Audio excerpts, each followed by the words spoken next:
To Kill a Mockingbird by Matthew Rehard and Patrick Vielstead. Harper Lee's To Kill a Mockingbird is both childish and dark, teaching morals and showing forgiveness. A story in a time period of racism and false persecution, the novel will open up one's mind on what is truly valuable in life. Logline.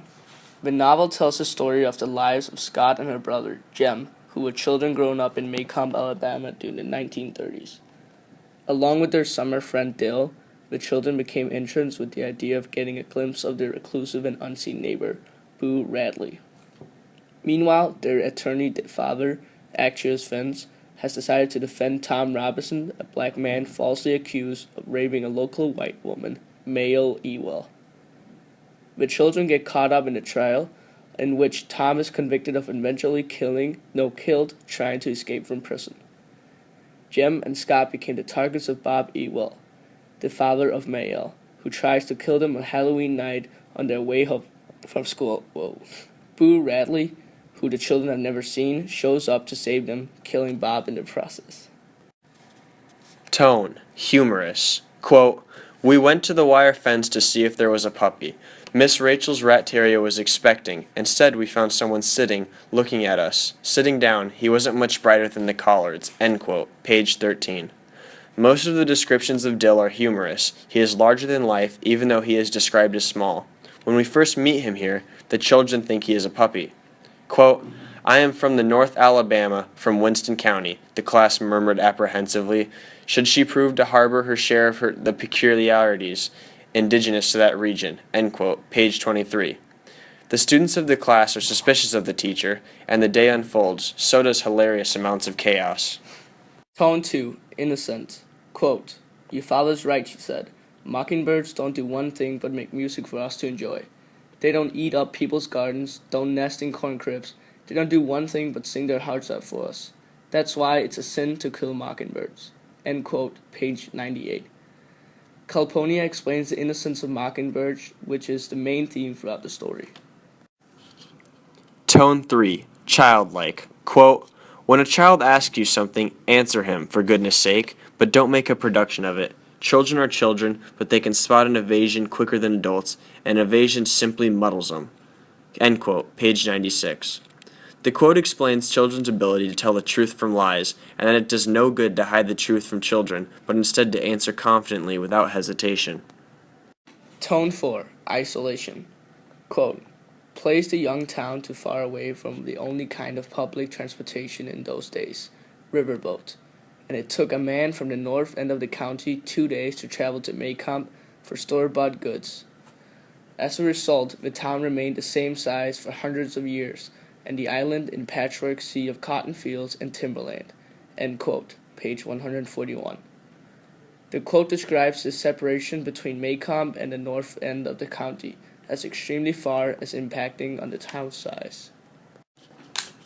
Key figurative language. 1. Personification. Quote, "Mr. Radley's older son lived in Pensacola. He came home at Christmas, and he was one of the few people we ever saw enter or leave the place. From the day Mr. Radley took Arthur home, people say the house died." End quote, page 12.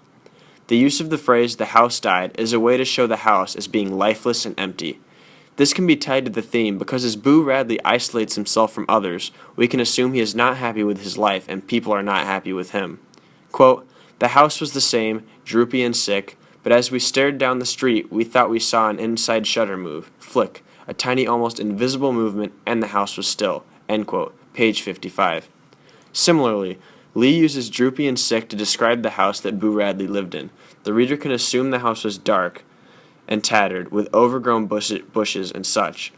This is similar to the previous quote in describing Boo Radley's isolation from society.